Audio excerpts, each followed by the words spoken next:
Binge the full week of The Ray Taylor Show ad-free over at inspireddisorder.com/plus. This is The Ray Taylor Show. Welcome to Top 5 from The Ray Taylor Show, where each week I rank movies in a variety of categories, from franchise and subgenre to directors and actors. No film is left unwatched as I break down my top 5 picks. So join me every Sunday for new episodes and get ready to dive into the world of film with Top 5 from The Ray Taylor Show. On this episode, I am ranking my top 5 movies in the Class of Nukem High franchise. This is a franchise that is created by the Troma studio of B-movies. Class of Nukem High franchise is a series of cult horror comedy films that gained popularity in the 80s and 90s. The franchise is known for its over-the-top and campy style, mixing elements of horror, science fiction, and dark comedy. The films are characterized by their low budgets, cheesy special effects, and satirical take on a variety of social issues. The Class of Nukem High franchise has garnered a dedicated cult following due to its unique blend of horror and humor and social commentary. Troma Entertainment's distinctive approach to filmmaking, which often involves pushing boundaries and embracing absurdity, has made these films stand out in the B-movie landscape. The franchise's legacy continues to influence modern independent filmmakers and remains a notable part of cult cinema history. So in many ways, this is similar to the episode I did with Sharknado, diving into a franchise of B-movies. I've been wanting to get into the Troma movies in general. I've seen one or two a long time ago and didn't really get into it, didn't really understand the vibe of the time. But wanting to get into it and finding out that there were 5 movies in the Nukem High, the Class of Nukem High franchise within the Troma world. There's also a sub-genre within the Troma movies of Tromaville, which is a fictional town which these movies all take place in, as well as the Toxic Avenger. So I might do a separate top 5 on movies that feature Tromaville, the town. But for this, I am focusing on the Class of Nukem High movies, which, as I mentioned, all B movies, very disturbing, but they do have a unique charm to them. They're low-budget charm, practical effects charm.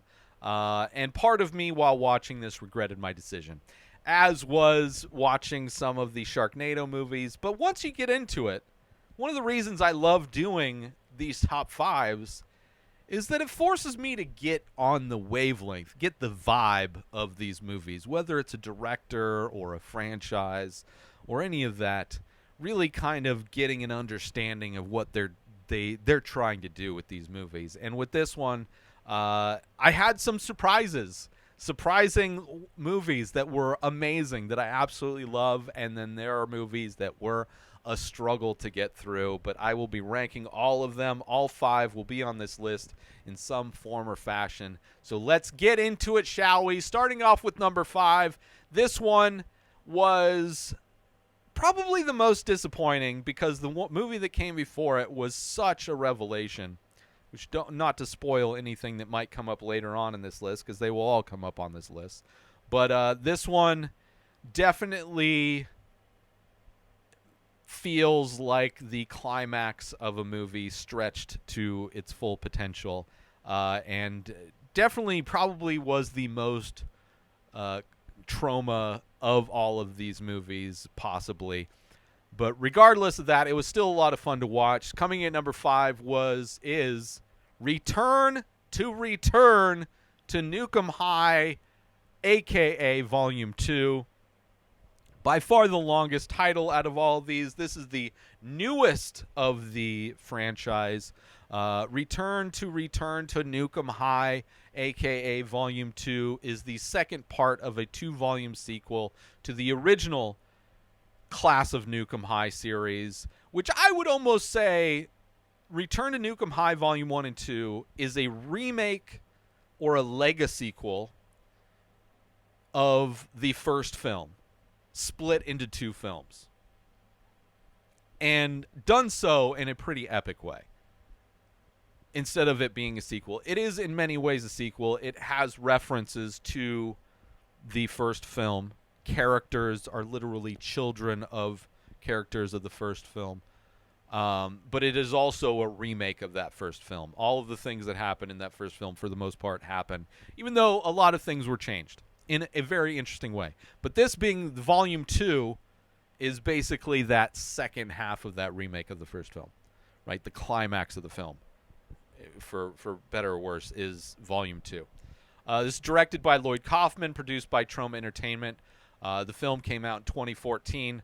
Like its predecessors, Return to Nukem High Volume 2 continues Troma's tradition of blending horror, comedy, and social commentary in a unique and over-the-top style. The film picks up where Return to Nukem High Volume 1 left off, continuing to follow the chaotic and bizarre events that unfold in Tromaville High School, a school that has been exposed to contaminated food. There's a Troma Organics is a food processing company that took over for the nuclear reactors from the earlier films and making toxic food that is infecting all of the people at Tromaville High. The story revolves around the mutant monsters, subhumanoids, and other unusual characters that inhabit the school. The narrative maintains a satirical tone, using these fantastical elements to address real-world issues such as environmental concerns, corporate greed, and LGBTQ representation. In Return to Nukem High, aka Volume 2, the students of Tromaville High must confront the threats that have emerged from the toxic environment and the machinations of a powerful corporation. The film is known for its eccentric characters, graphic violence, dark humor, and surreal visuals, all hallmarks of the Tromaville Entertainment's filmmaking style. It's important to note that Troma films, including those of the Class of Nukem High series, are often characterized by their intentionally low production values, campy effects, and unconventional storytelling. These qualities contribute to their cult status and the dedicated following that they enjoy.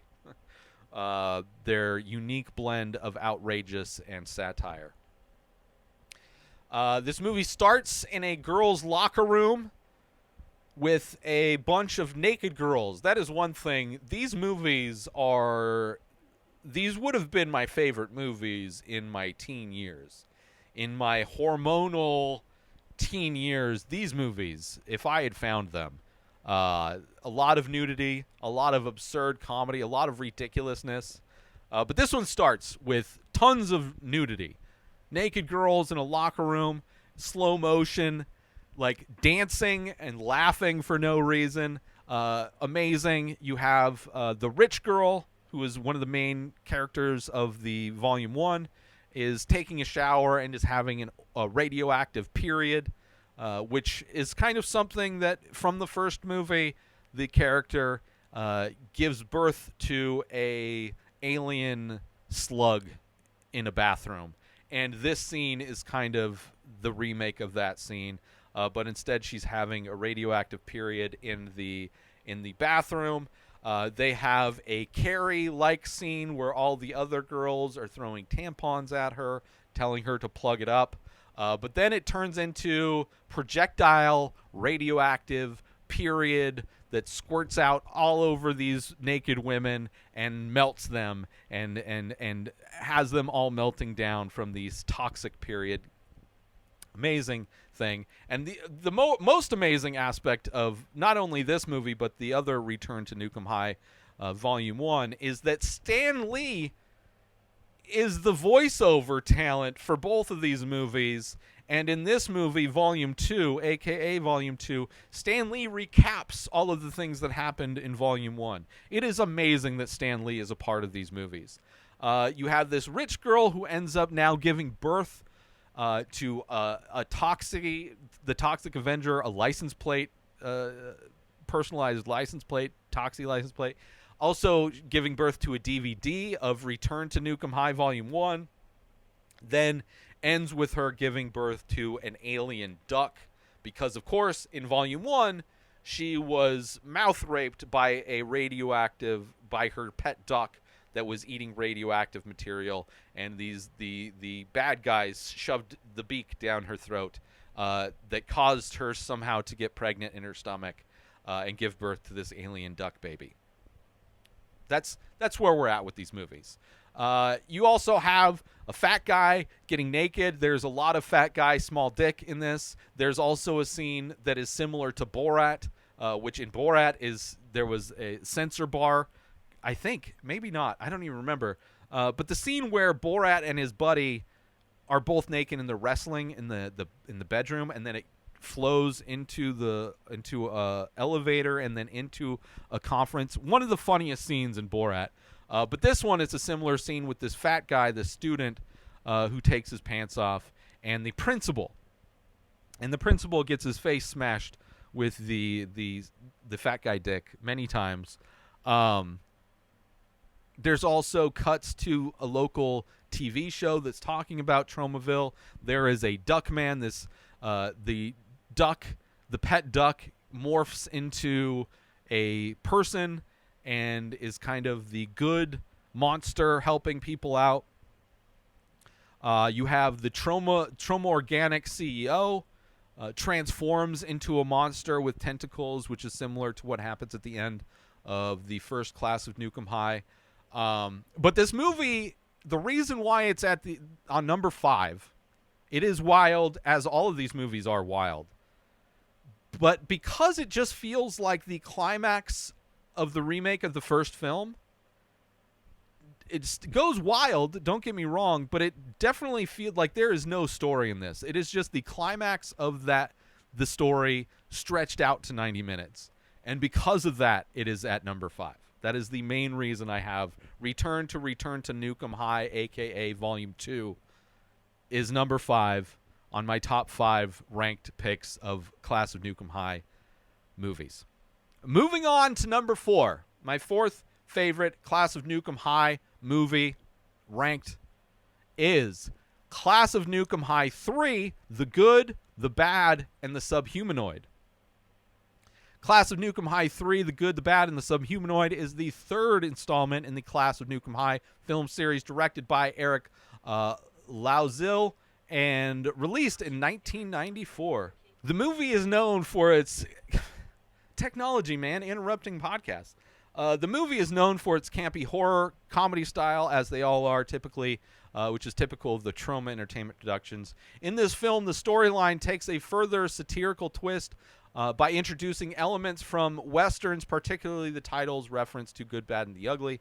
The plot continues the events of the previous film, focusing on the aftermath of the nuclear contamination that had created mutants and bizarre situations in the Tromaville High School, actually the junior college. The movie introduces the concept of subhumanoids. Well, actually, the previous one introduced subhumanoids, but this is the one where the character from the second one has a child who grew up to look just like him, and there were twins, so one of them was raised to be bad, an evil one, and then there was one raised to be good, both genetically kind of engineered. It was the first human subhumanoid crossbreed, and subhumanoids were created to be workers, slaves, basically. The subhumanoids became essential to the story as they are pursued by various factions, including the protagonist, the antagonist, and the government. The plot includes themes of power struggles, corporate greed, and social issues, all wrapped in the film's unique blend of horror, comedy, and social commentary. As with other Troma films, Class of Nukem High 3 features intentionally cheesy special effects, exaggerated performances, and outrageous situations. It embraces the low-budget aesthetic and adds to its cult appeal. This one starts pretty much directly at the end of 2, where there's like news coverage, reporters keep dying and melting down, and new reporters take over. Very funny gag. At the end of 2, there was a radioactive squirrel, and there's a helicopter that's trying to lure the squirrel away with a giant acorn. and the acorn is made of explosives. Very cheesy. Same muscly guy that was in the last movie plays the full-grown 2-year-old version of his son that is now a full-grown human. Both a good version and a bad human, right? Half human, half subhumanoid. So it's this movie, as many of them are, very self-referential, very aware, a lot of meta references to previous movies in the franchise. I would imagine a lot of references to other trauma movies in general that, because I haven't seen, there are a lot of cameos from Toxie.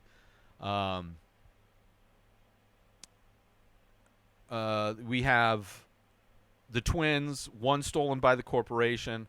The subhumanoid mom died.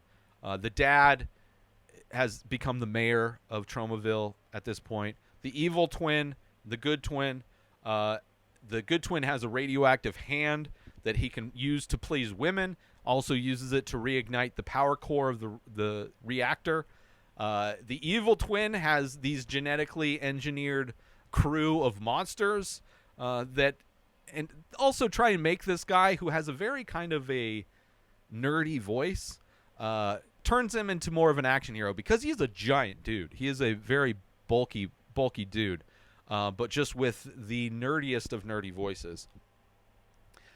There's a scene in this movie where one of the characters gets pregnant, but of course it's a toxic pregnancy, so that means it grows way faster. So by the time she gets driven to the abortion clinic, she is fully pregnant at this time, and all the anti-abortion people that are outside the abortion clinic are all like protesting her going in, but then change their mind when she actually gives birth to an alien baby. Pretty hilarious. It just, I don't know, it was similar to the last movie. This one almost felt like they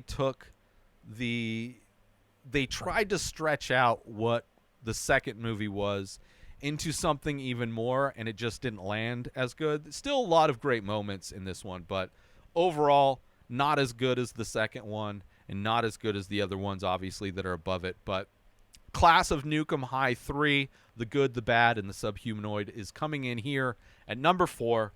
Let's take a quick break from this episode to talk about Attention all Ray Taylor Show fans! We're excited to announce we've just released a line of exclusive merchandise featuring original artwork inspired by the show. Our high-quality shirts and biodegradable phone cases are a perfect way to show your support for the show and make a great gift for any fan. Plus, with each purchase, you'll be helping us continue to bring you great content. So don't wait. Head on over to inspireddisorder.com now and check out the full collection. Thanks for listening, and we hope you'll show your support by grabbing some Ray Taylor Show merchandise today. And now, let's get back to the show.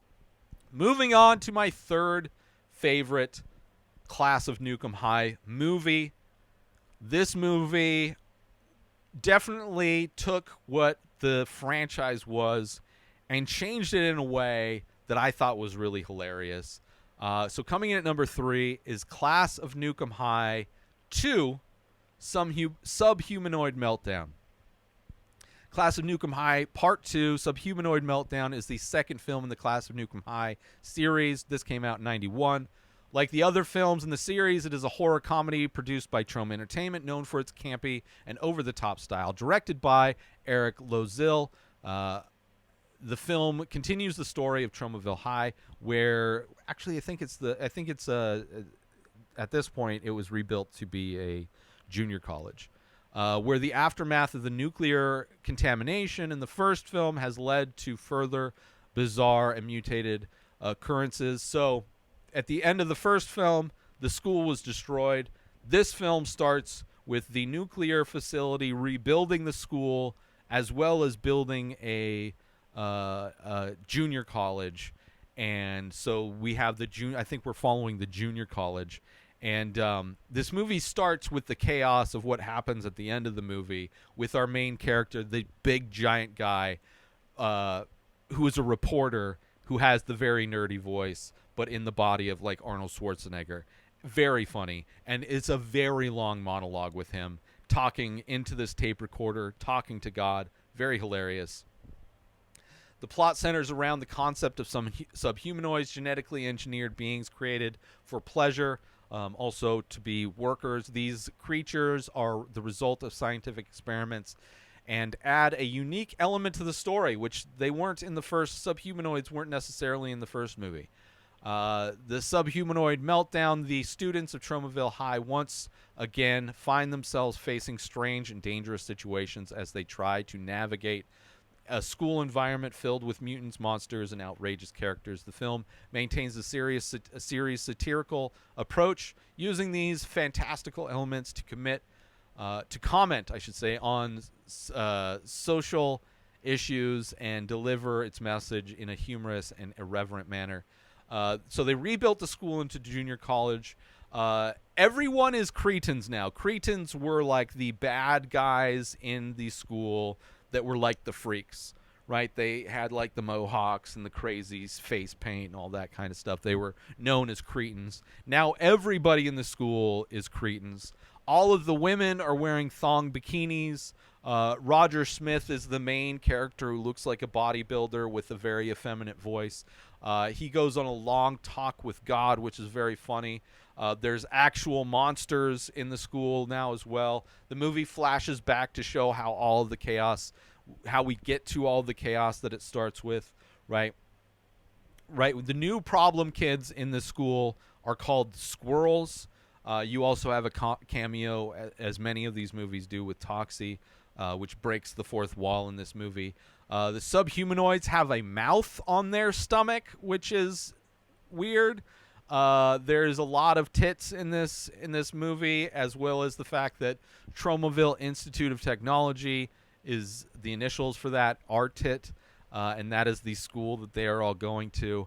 It is a crazy movie where he ends up falling in love with a subhumanoid, leading to, of course, the sequel where she gives birth to twins. But it's definitely a crazy movie with this main character that changes what's happening, that's different from the first movie. And it's interesting. It's funny. I enjoyed it more than what happens when they try to extend these characters out. I like it more in this movie than in number 3. So that is why Class of Nukem High 2, Subhumanoid Meltdown, comes in here at number 3. Moving on to my second favorite Class of Nukem High movie. This one was... hurricane's going right now. This one was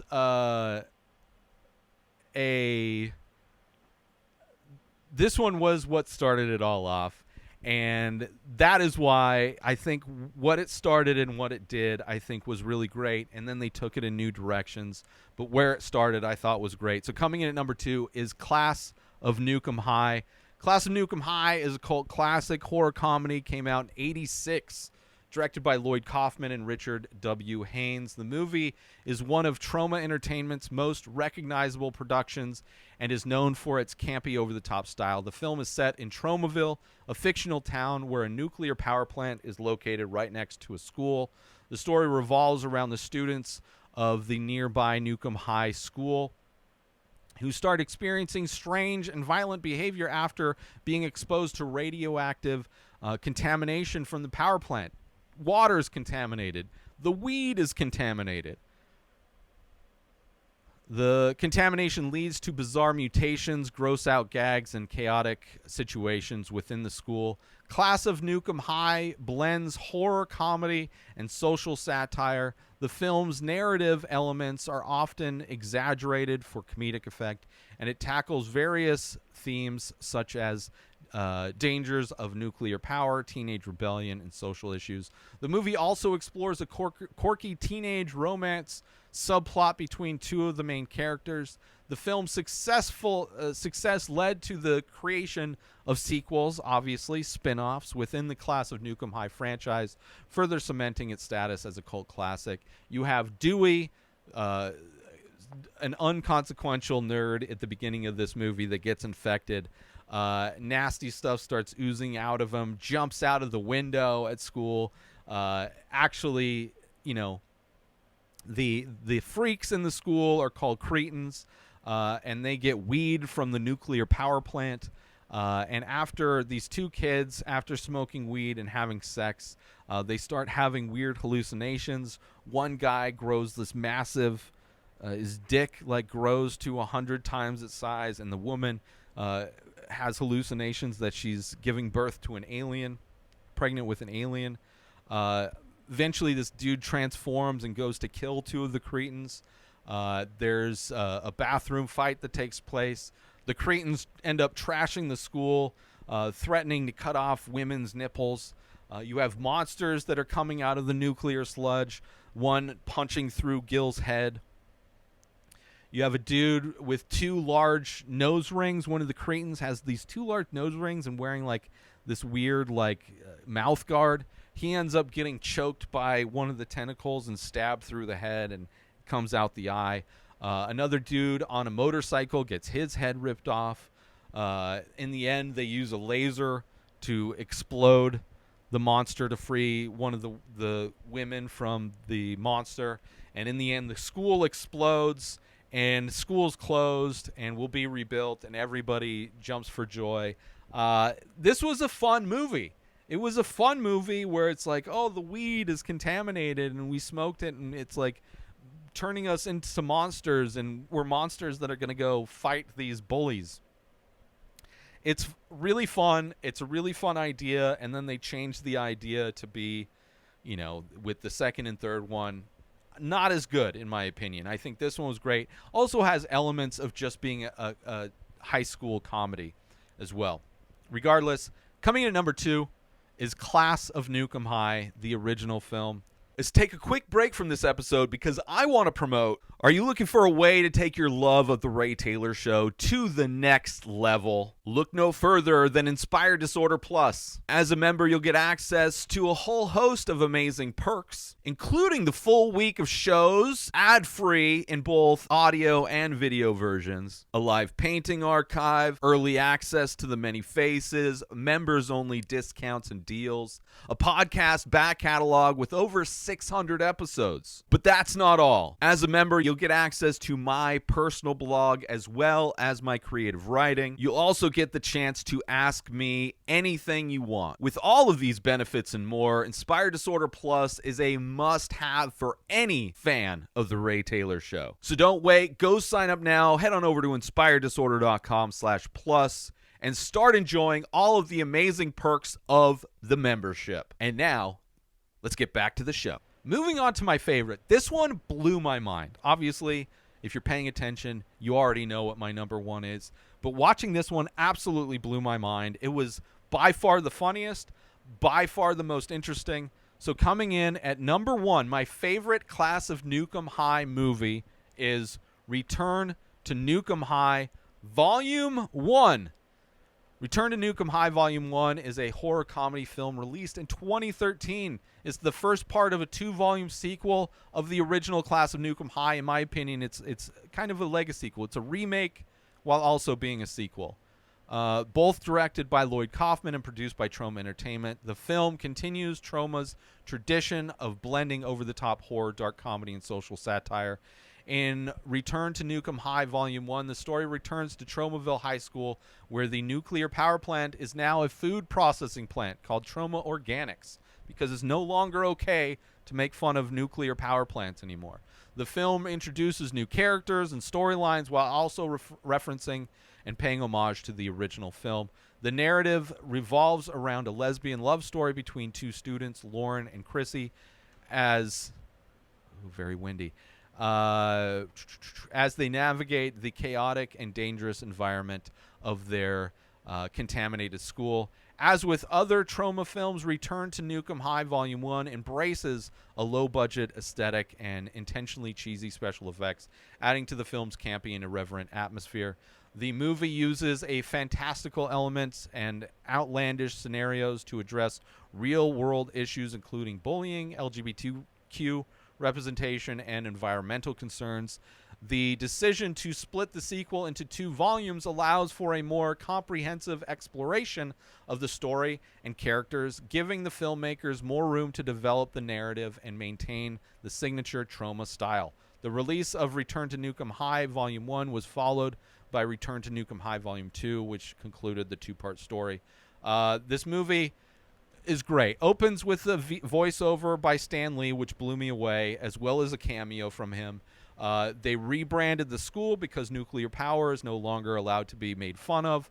It's now Troma Organics. The production quality is way better. The high school kids actually look like the right age.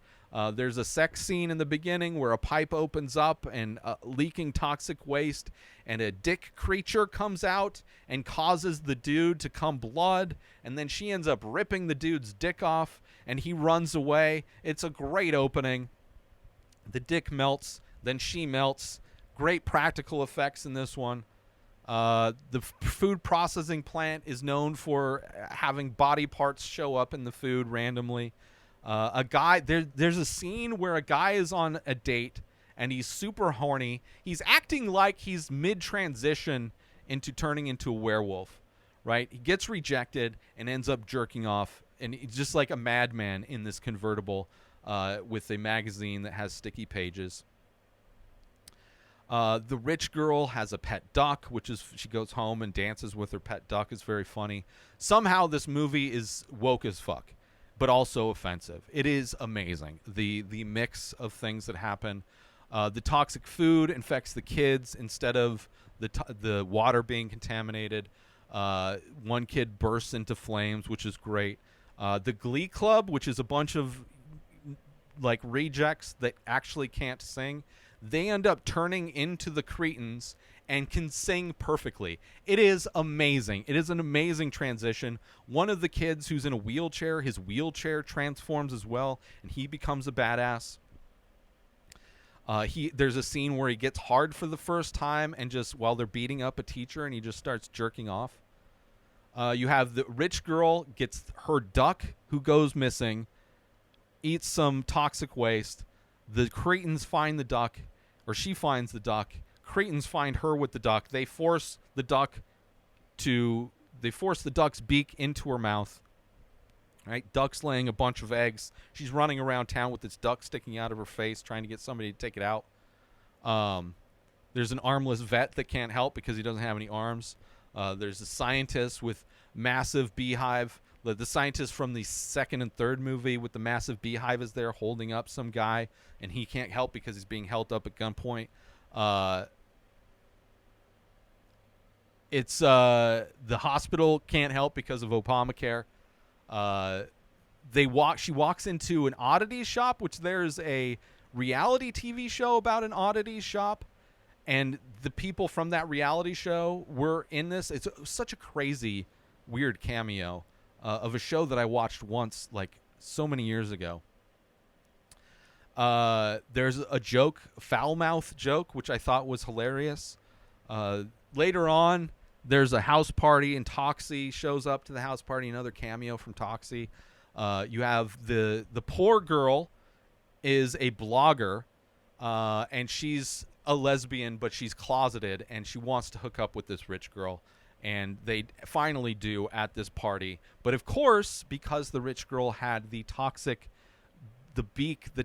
waste from the duck's beak got put into her mouth, she starts it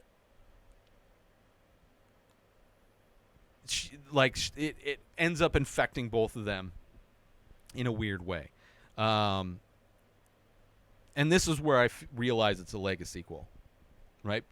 Because after they hook up, they both have hallucinations, where one of the girls has a hallucination that she grows a giant dick, and the other one has a hallucination that she becomes pregnant.